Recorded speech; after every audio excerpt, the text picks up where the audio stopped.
jamaah yang dirahmati Allah, sebagaimana setiap hari Jumat kita adakan kajian-kajian, kali ini kita akan praktek fardu kifayah. Ini kewajiban kita. Kita semuanya harus tahu, bukan cuma pegawai SARA saja, bukan cuma para ustadz-ustadz yang tahu, semua masyarakat itu wajib untuk mengetahuinya. Jika suatu saat terjadi bencana alam besar-besaran, terjadi korban yang begitu besar, mengharapkan pegawai SARA lari, mengharapkan ustadz-ustadz ya jumlahnya terbatas, sementara korban begitu besar. Nah, kemarin sudah terbukti bagaimana kita kena bencana alam, tsunami, kita kena gempa bumi dengan korban yang begitu besar. Yang dimana fardu kifayah ini adalah kewajiban orang hidup terhadap orang mati.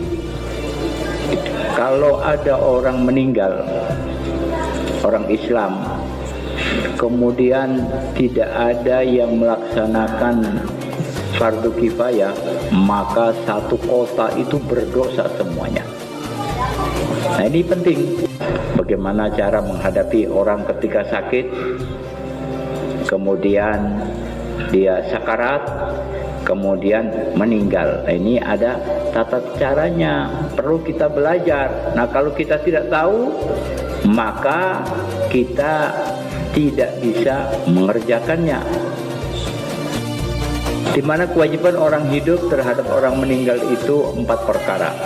Yang pertama yaitu memandikan, kemudian mengkafankan, mensolatkan, dan menguburkan. Ini kewajiban kita. Nah, ini jadi hal ini terutama yang mu'alaf itu ini perlu belajar ya. Karena berbeda cara kasih mandi, perawatan jenazah orang Islam dengan orang Kristen itu beda beda atau tidak? Beda sekali. Kalau orang Kristen dikasih pakai sepatu lagi, kasih pakai jas lagi, pakai dasi lagi, pakai apa namanya. Kalau Islam tidak boleh, cuma kain putih saja. Nah, tidak dimandikan, biar habis junub tidak mandi lagi. Nah, kalau Islam dimandikan. Jadi 4 hal yang perlu diperhatikan kalau ada orang meninggal, yaitu dimandikan, dikafankan, disolatkan, dan dikuburkan. Ini semuanya perlu belajar. Alhamdulillah, biar anak kecil-kecil punya semangat juga untuk belajar. Hal ini perlu dipertahankan. Di dalam pelaksanaan fardu kifayah ini pahalanya cukup besar, tapi harus pegang amanat. Tidak boleh diberitahu dengan orang, oh si mayat itu belakangnya keluar ulat, tidak boleh, berdosa kita. Harus dirahasiakan. Nah, kemudian virus, tidak ada virus orang yang meninggal. Jangan takut dengan anukan begitu. Bila perlu kita di majelis yang memprakarsai untuk bagaimana kalau orang kena virus, kita yang mandikan. Jangan takut, ini pahalanya sangat besar. Kita dihantu-hantui oleh orang kafir. Oh, jangan pegang, nanti kena virus begini. Tidak ada itu virus. Saya sudah praktek berapa kali di Poso, kita angkat-angkat mayat. Juga di Aceh angkat-angkat mayat. Kita di Balaroa juga kemarin angkat mayat. Tidak ada juga yang kena virus apa-apa. Itu cuma berita saja. Jadi di sini insya Allah kita akan coba untuk mulai praktekan. Insya Allah waktu kita praktek cuma setengah jam. Jadi nanti dibagi berapa kelompok, silakan satu-satu kelompok itu mengambil bagian teman 15 orang. Memandikan orang yang sudah meninggal tidak sama dengan memandikan anak bayi atau orang masih hidup. Harus lebih pelan-pelan lagi, tidak boleh kasar-kasar. Sama dengan mengasih mandi anak bayi, dikasih menangis apa dulu, tidak. Ini harus lembut, harus pelan-pelan. Nah, ini kita akan praktekkan. Ayo, silakan. Saya kasih kesempatan waktu setengah jam. Yang senior-senior yang sudah tahu ikut gabung dengan kelompok yang belum tahu. Ayo, silakan ambil kelompok masing-masing 15 orang, berpencar, ustadz-ustadznya berpencar. Kegiatan macam begini harus kita berani. Jangan kita takut-takut.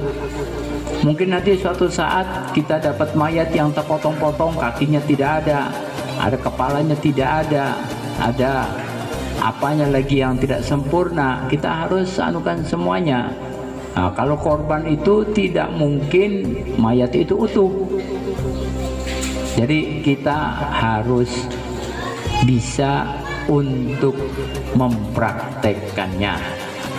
Kemudian kalau mayat yang normal, begitu sudah dimandikan, dikafankan, disolatkan, kemudian diangkat, mayatnya itu berbau, berarti yang mandikan tidak tahu caranya. Kuncinya di istinja. Kalau istinjanya bersih, badannya itu tidak akan berbau. Karena istinjanya tidak bersih, maka badannya berbau. Makanya di tempat istinja itu harus keluarga terdekat. Bisa anak, orang tua, saudara, atau mungkin keluarga terdekat yang tidak rasa jijik. Nah, kalau mungkin bila perlu pakai sarung tangan tidak apa-apa, atau kain saja dilapis agar supaya bisa dianukan. Ini semuanya perlu belajar. Alhamdulillah, biar anak kecil-kecil punya semangat juga untuk belajar. Hal ini perlu dipertahankan. Mungkin ada sedikit tambahan dari Habib Idrus. Alhamdulillah. Assalamualaikum warahmatullahi wabarakatuh. Alhamdulillah wassalatu wassalamu ala Rasulillah Sayyidina wa habibina wa syafi'ina wa qurratu ayunina wa maulana Muhammad wa ala alihi wa sahbihi. Alhamdulillah, puji syukur kehadirat Allah Subhanahu wa taala. Di siang hari ini, di Yaumul Jum'ah, Sayyidul Ayyam, kita berikan kesempatan sama Allah salat Jumat berjamaah. Sekaligus kita mempraktikkan satu ajaran dari Nabi besar Muhammad SAW, satu ajaran sunnah fardu kifayah. Ini penting sekali bagi kita sekalian. Walaupun belum tahu niatnya, tetapi cara prakteknya itu yang penting, seperti yang sudah disampaikan oleh Habib tadi. Dan kalau mengatur mayat harus dengan hati-hati, karena ruh baru keluar dari badannya. Sebagaimana dia hidup merasakan sakit, ini keluar ruh ini berbagian dari badan yang ada, keluar dari badan, dia sakit sekali. Jadi kita membersihkan mayat dengan memandikannya dengan baik, dengan berhati-hati. Dimembalikannya, dan juga airnya harus bersih, airnya disaring. Jangan main kayak seperti mau mandikan, mau bersihkan mobil, main semprot sama dia. Kalau sebagaimana kita mandi biasa, kita juga membilas dengan benar, memandi kita dengan sabun dengan baik, istinjanya harus benar, diangkat kepalanya, ditekan perutnya, keluar dia punya kotoran, seperti itu. Yang mampu kita lakukan, bersihkan kukunya, gitu, telinganya, masukkan yang bersih, gitu. Semua aibnya ditutup, jangan dibuka aibnya si mayit. Semua lakukan dengan baik. Yang mampu kita lakukan, selesai. Jangan dicari-cari, oh ini begini, tidak bisa ini. Ada yang masih ada gigi palsunya, kadang-kadang tidak bisa dikeluarkan.